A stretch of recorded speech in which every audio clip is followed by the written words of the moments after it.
This is the 305th episode of CloudFocus Weekly for the last week of June 2019. This episode is titled Summer 19. I'm your host, Jason Atwood. Joining me, co-host with the most, 305 times in a row. Probably asking why I didn't do the intro about Clone This User. It's Justin Edelstein. Justin, hey, why didn't you do the intro about Clone This User? CloudFocus Week is brought to you by Clone This User. Duplicates you'll love. Clone an existing Salesforce user with a click of a button via the desktop or Salesforce mobile. Available for free on the App Exchange or clonethisuser.com. You know what's cool about Clone This User? We just rewrote it in Lightning. Yeah. Oh, okay. I thought you actually had something better than that. No, it's going through. It's going to be released very soon. It could already be there for all we know right now. No, it won't be. No. It's going to be released Very soon. We're thinking July. Yeah, it's going through like next week in July. It's going through. Such a word almost came out of my mouth, but didn't. Wow. Almost a second bleep. He's turning purple, by the way. He's wearing a red shirt, and I can't decide whether the shirt is redder than his face at this point. Well, I'm a little sunburnt. I was out in the sun all day. Yesterday? Yeah. Yesterday, Sunday. Oh, right. It was a very sunny day. Yesterday was a Monday. Shoot, don't really messing this You're up. so good at this. Every year, just so good.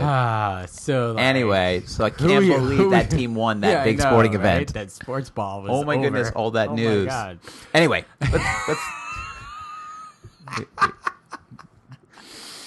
Oh, they definitely love this. Oh yeah. Oh, by the way, so thanks for 2 weeks ago. Yeah, remember when we had our podcast and you asked? Ago, yeah. I went and I found Did an you app build the developer. app? I had them develop the app. It cost me $150.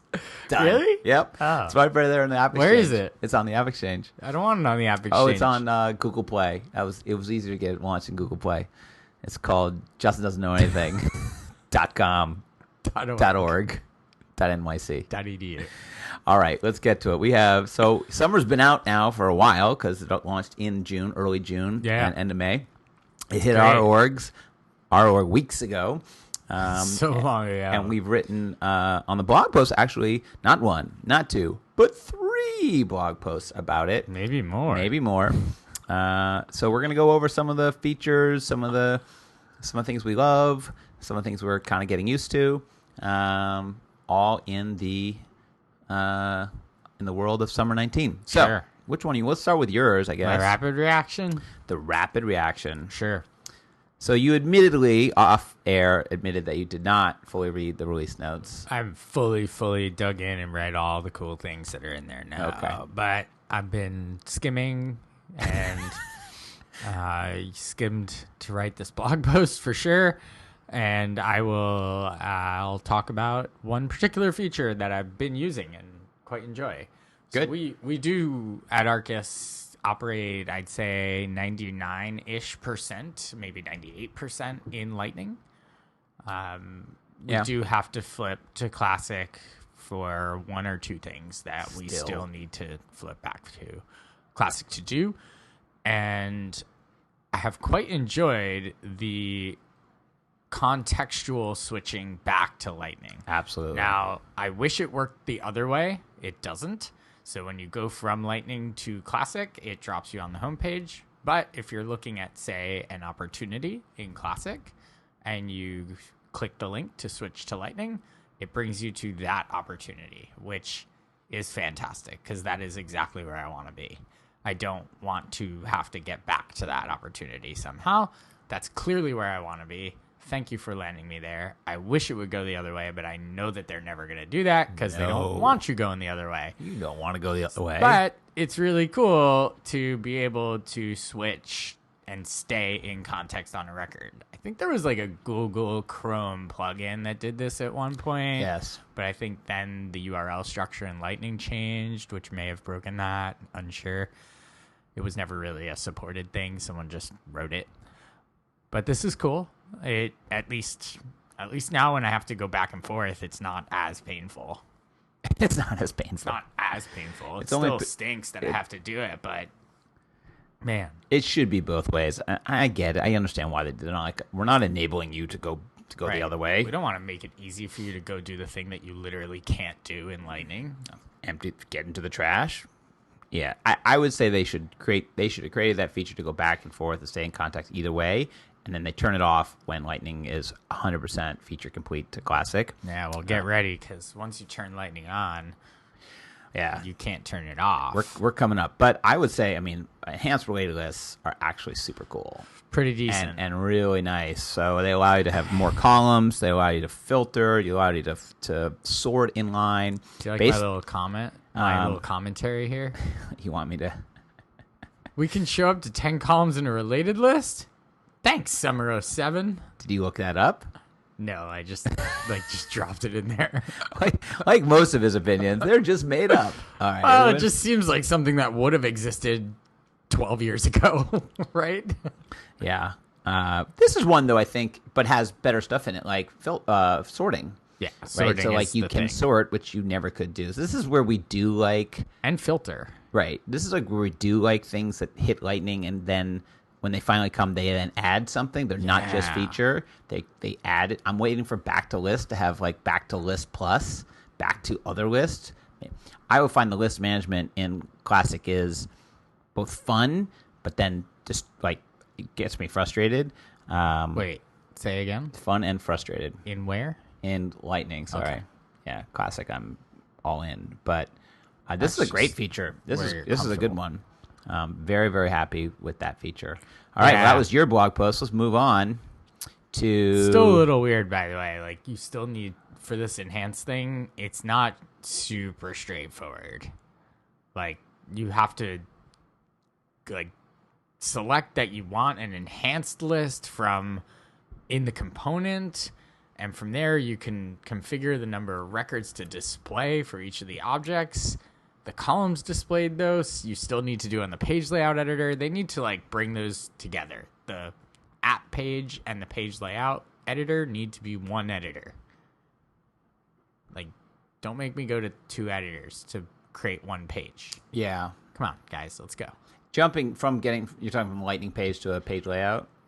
Well, even this related list feature, you sort of have to enable in two different places. Yeah. Like, you have to enable it on the related list in the app builder, but then the columns that are displayed are still controlled by the layout. So it's like you got your page and then you've got your page layout. They're two different things. It's confusing. I will say the benefit to having Classic die when they actually shut down Classic and they stop fully supporting or doing anything for it, Setup will have to be rewritten. well, that will be a big benefit. But the benefit is then they can actually just focus just on the features of Lightning, because right now, they have to make sure, even in testing, even if they're not building new features in Classic, they have to be making sure that Classic still works, right? So it can't break something on the Classic side. When they do away with Classic in 2 to 3, 4 years, and I mean, I'm talking shut down. Like, you can't get back to Classic at all in any org. Then it'll be great, because then they can like build new stuff, and the amount of money they're putting into and time into sort of testing it will go. All right, so next up on the blog sphere is the Ryan Owens blog post on Summer 19 release highlights. Yeah. So published, this is back in May. And he has a couple, he has a bunch in here which you can read if you go to blog.arkusinc.com. Why don't you pick one that you're excited about in here? Sure. So I'm going to go with I'm just going to keep on this enhancing thing and just go with the search pick list fields and list views. This was always like the thing with you, which is like, hey, list views, where'd my, what they call it, the glossary or the index or the whatever, that A through Z and 0 or whatever at the top. Like, where'd that go? And I'm like, it's back with search. Search is great. We love search. Well, now you can search across more fields and field types, and eventually this will become really just a non-starter. So you'll just be able to search through anything.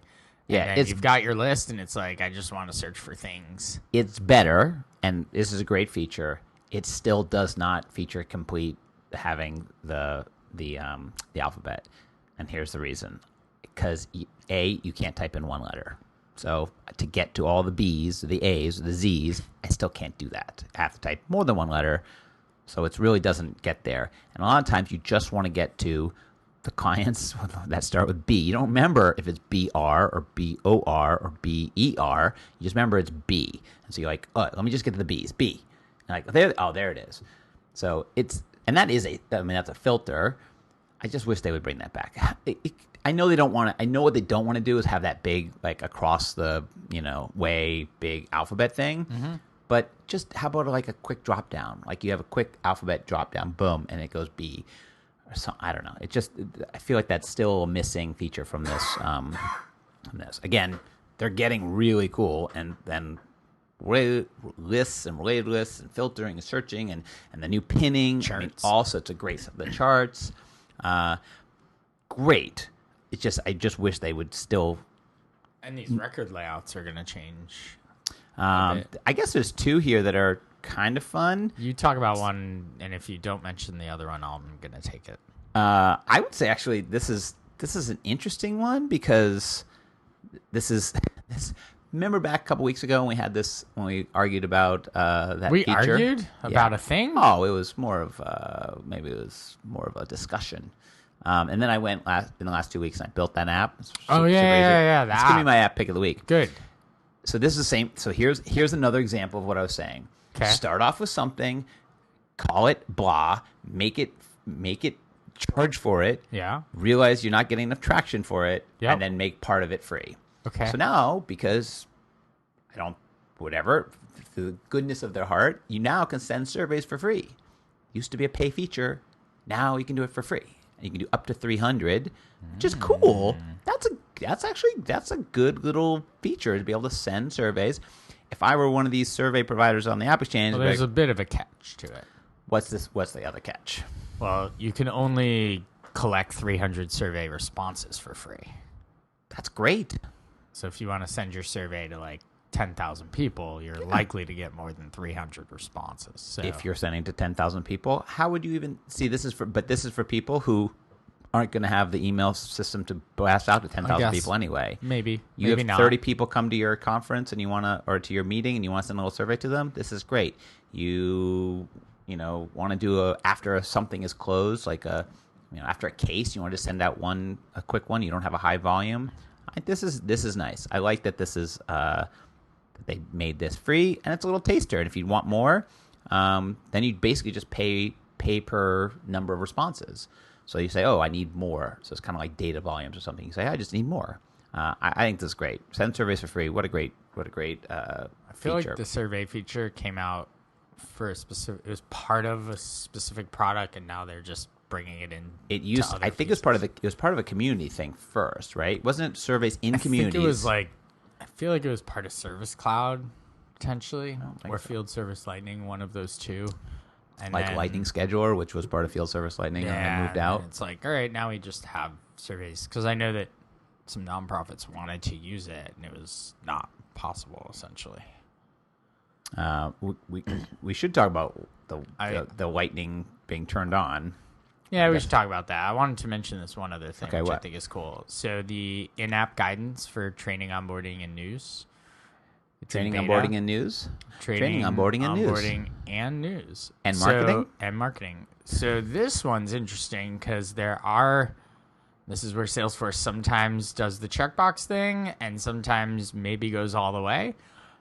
There are App Exchange products that do this thing. This thing is basically your ability as an administrator to put in-app guidance. So, click this new thing, and it will do this. Like and WalkMe or something like that. WalkMe, exactly. Right. So there's App Exchange product like WalkMe, precisely the one I was thinking about. You can say it. Well, I just did. I just said it. Whatever. It exists. And now people are going to be like, why are you better than the one that comes with Salesforce? And eventually, we'll see if Salesforce continues to build this out or if this is, again, just a check-the-box thing, which is what I was alluding to earlier. Yep. But it's kind of neat to, think about, okay, I'm going to roll out a new feature. How do I announce this? Why don't I just do it this way? People will see the little pop-up. Sometimes it's, super annoying, and you're like, I'm not reading that, and you just say goodbye. And that's not really the best way to train people, but sometimes if you get people in the mode of like, hey, this is how we're doing this, like, can you read the tips? Have you tried this? I haven't tried it yet. No, it's in beta. I Okay. haven't even seen it yet. Okay. I mean, I know WalkMe, and WalkMe is very, it's much more like showing someone how to do something, not like an in-app tip and like, here's what it's like literally showing you where to go with your screen. So it kind of takes over your screen and says, go to here, do this, live on your screen, which is very cool. So I think that's where this is. You're right. This is a checkbox. It's kind of like, hey, here's some new stuff you look at. I got one this morning in our org. Me too. That was like hey, here's a new feature you should use. I got one because I think I flipped into Classic to do something that I needed to do over there. What? And then when I Classic? flipped back to Lightning, it was like, hey, did you know you should like just stay here? I think that's what do you it know? said. Do you know that everybody's going to get Lightning on October 12th, 2019? Did you know that? Oh, you know what we didn't talk about 2 weeks ago in our podcast? No, I didn't. We didn't talk about the big outage. Oh, we didn't, did we? Oh, and that was the podcast to do it on, because that was. If we had talked about it 2 weeks ago, that would have been better. You know what we should do? We should go back in time. Should we go back in time? Let's go in the time machine. We can't do that. All right. Well, that was a big outage. There was an outage. It happened. It was big. It was big. It was bigger than We a got a bread little box. clue also at Trailhead DX. We got a little clue. What was the clue? Well, the clue is that Parker was standing on the stage and was talking about how they had released Summer to the Salesforce instance that weekend. that same weekend. So that seems like a serious coincidence, or that was the root of the issue. Summer 19 got deployed somewhere. You got very excited. You turned to me like, well, that's it. That's it. He didn't say it, but come on. Come on. We've been working in software for a while. That's the way it works, right? Like that had to have been it. Maybe.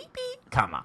Come on. They released it in You release something and then like everything goes out and you're like, I don't know why that happened. How about because you just released something? Yeah, I will tell you, more than a few people have been affected, and it was not an easy way to get out of it. No. They did not do a good job. No. This is bad on you guys. It was a bad outage. Bad everything about it. Bad communication, bad trust, bad notifications on the Trust That's website. what I meant. Yeah. Yeah. They were just, it was like very, very late and also no information. And you know who did better than them?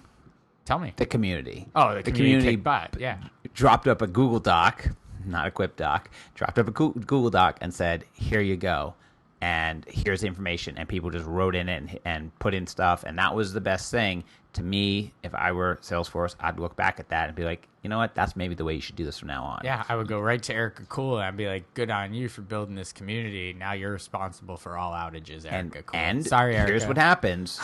A process, it kicks off a Quip Doc, and then someone goes in and starts typing the Quip Doc, and there's a link that goes out, and you can follow it and get to it on Twitter, and you get to that Quip Doc, and you can read it and see what's going on, and people just start putting in stuff.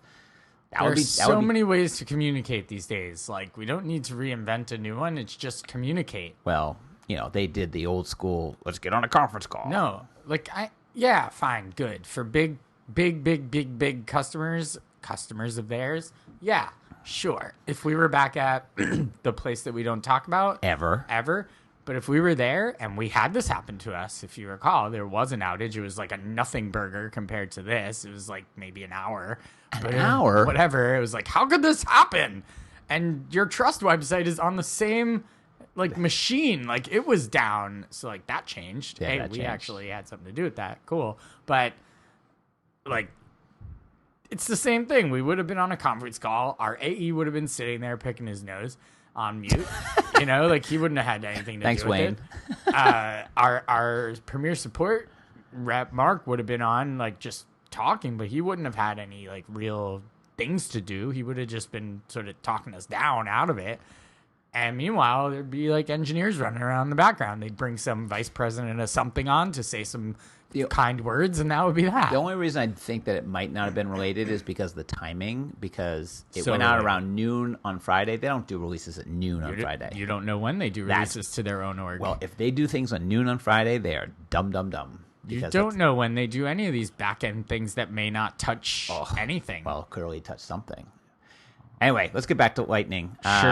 Or sorry, So let's go back keep to Summer going. 19. Summer, let's go to the next Next blog up, post. James writes, "What's hot? What's hot? In What's Summer hot? 19. Oh, the thing that he has here as the first thing is one of my favorite things. Well, I go love for it. Tell me what's hot. You could reference custom metadata type records inside a process builder. Yes. I love this. Well, I like custom metadata types. I love being able to store things in custom metadata and then be able to reference it all over the place. I've been using these for validation rules, like as just a practice. Yep.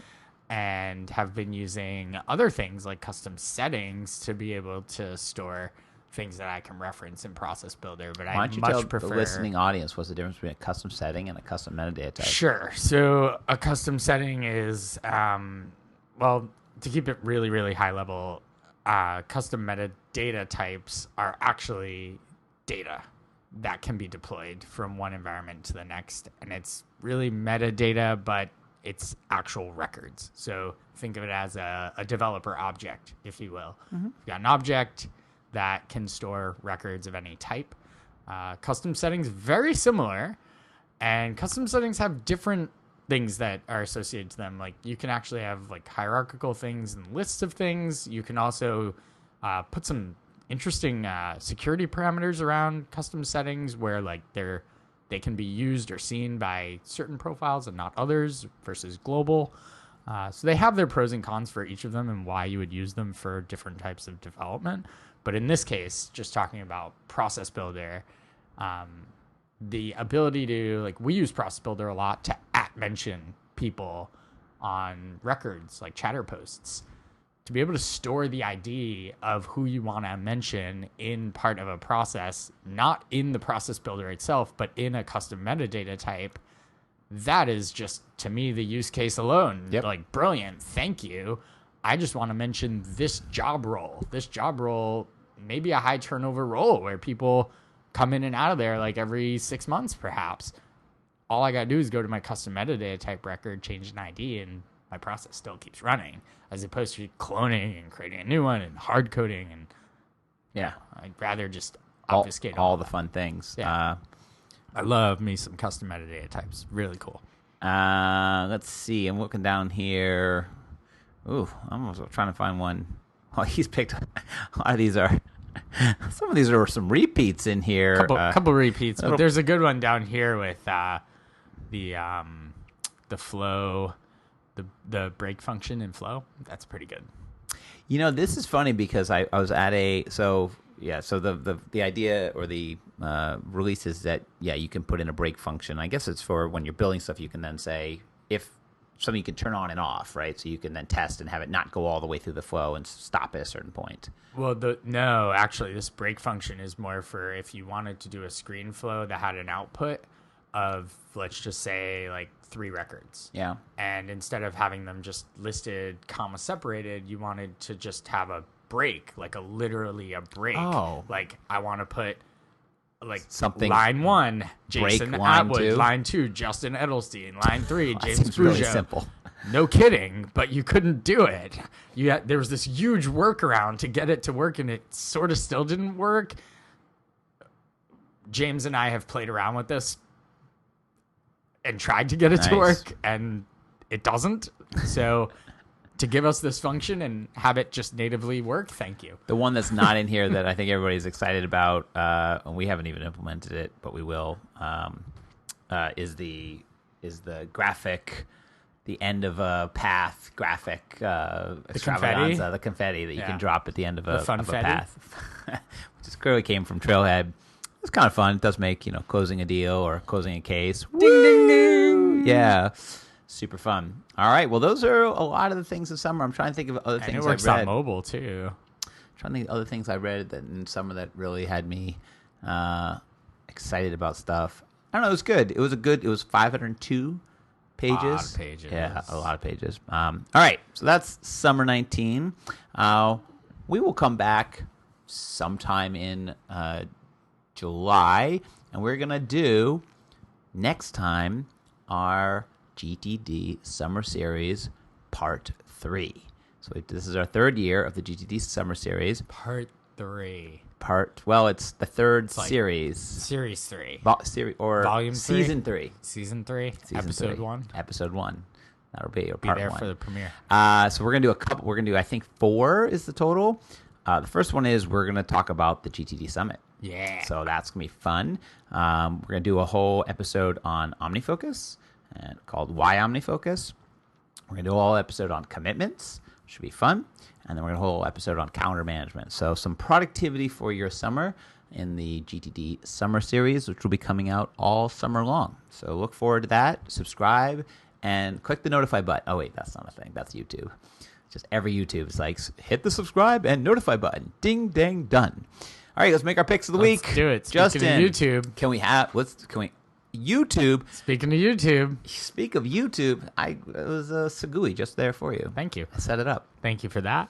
So, This one cost $25,000? No. This one costs $49.99 a month. Cancel anytime. And it's called YouTube TV. So I have been dabbling. Yes. I have tried a few streaming services. Which ones have you tried? I've tried DirecTV Now. Yep. I have not tried, but I've tried to try the Hulu Live, but it's not clear to me how you cancel it, so I will not try it. It's a roach hotel. Once you get in, you never leave. And then, I've just been looking at supplementary ones, like the Football one. If I were to get a YouTube TV style thing, I'd need something to supplement it for some live sports. Right. So I've been using YouTube TV. I'm surprised you don't subscribe to the ESPN one. It just seems like you're such the audience for that. The ESPN Plus? Yeah. Well, I already get ESPN and a lot of the stuff. The stuff on ESPN Plus is very, random. It's like the Ocho, you know? The Ocho? Yeah, kind of. Right. So for $49.99 a month, you get free, well, not free, you're paying for it, but you get unlimited DVR cloud storage. Unlimited. That's pretty good. good. And it's in the cloud, so it's everywhere. It's in the across cloud? all your devices. Okay. So, again, you can watch on Apple TV, you can watch on your Roku, you can watch on your Chromecast, you can cast it up from your phone. So you can watch on your phone, you can watch on your... all your devices. Basically everything. Mobile, laptop, etc. 6 accounts per household, 3 simultaneous streams at any moment. That's pretty good. Yep. You get the locals, you get some of the regional sports, you get all your news. It's pretty good. The user interface, very good. Yeah, so you're using it on Apple TV. I'm using it on Apple TV and on my phone, my iPhone, and the UI is really good. And I will say this. YouTube TV is actually one of the prime sponsors of the NBA Finals, which is on ABC. Okay. It's like the NBA Finals presented by YouTube TV. They're that in it. Okay. I was double screening the other night.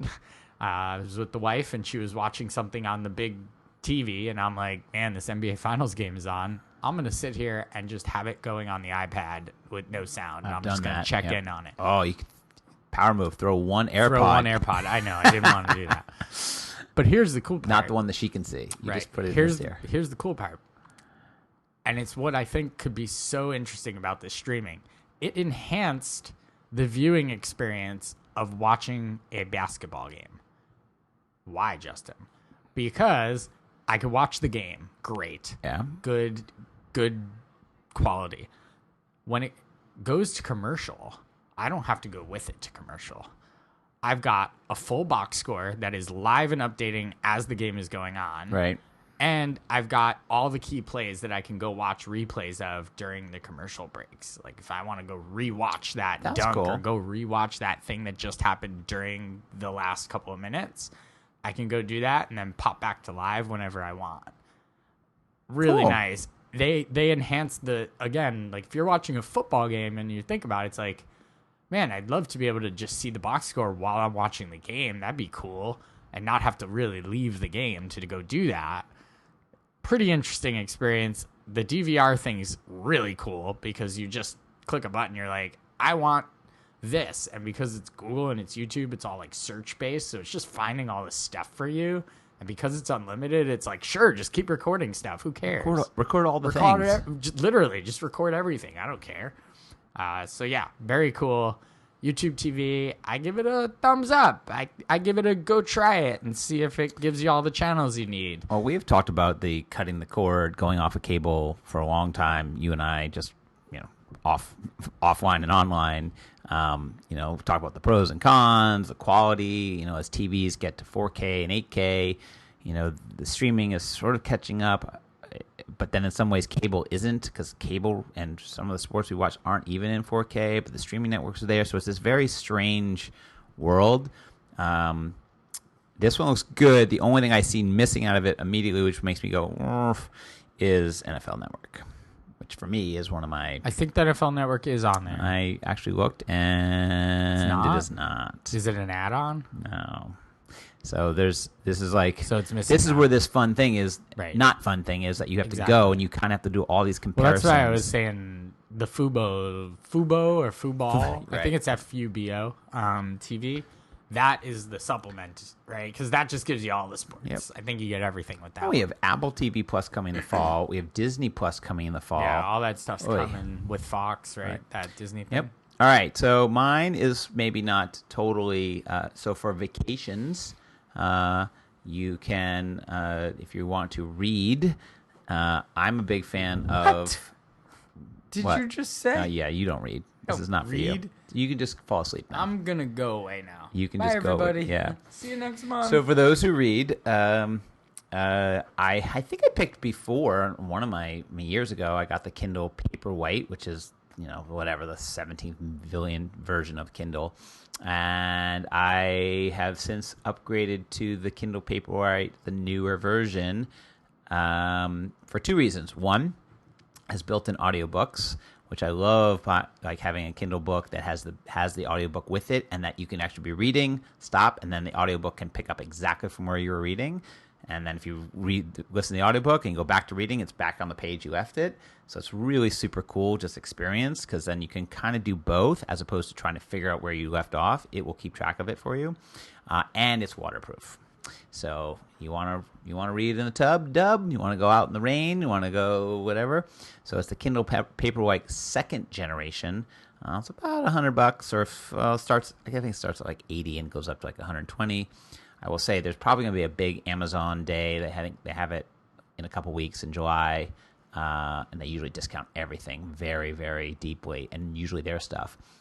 Kindle Paperwhite second generation, super, super cool. I don't know. I love. We came out of TDX 2 months ago, and all these books, people were like, "You got to read this book," and so I write them down, and I usually buy them on the Kindle, or buy them or bookmark them in Amazon. But it's still they've got this very down. They've still got this experience down. Sharing it, so like my wife and I share our Kindle accounts. Like we can let each other have. So I log in, I can see all her 700 books that she has. It's like my own little library. A lot of them are just not for me. No, not for me at all. But it's super cool. Anyway, Kindle Paperwhite second edition. Go figure. Amazon's good at books still. Yeah, well, still good at books. Good for them. I mean, that could be a whole nother story. But people walk up to you and just tell you books you should read. Yeah, that's not a thing for me. Well, they know you don't read. It must be, because nobody's ever been like, "Hey, you should read this book." Oh, constantly. If someone was like, "Hey, you should read this book," I'd be like, "No." Constantly. Who are you with your books? Constantly. People are like, really? Yeah, because you're talking about books you've read, and then people are like, "Oh, you should read this one." Well, that's the thing. If I were to talk about books I've read, the conversation would never even start. Hey, let's have that conversation right now. Is it a critical one? Okay. I just had the conversation. Right. That's it. It's over. Moving on. All right. Remember up. So this summer, subscribe now, because this summer, all through July and August, we will be doing the GTD Summer Series. We're hoping to do 4 of them. Should be fun, exciting. We get a lot of feedback on these, so it's kind of fun. Just something different for the summer. While Salesforce isn't buying other big companies. Well, maybe they will. Maybe they will. Well, maybe they'll get bought. Then we'll bring them up when we can bring them up. But Yeah. Until then, and as always, it's Justin and Jason saying, enjoy those cloudy days.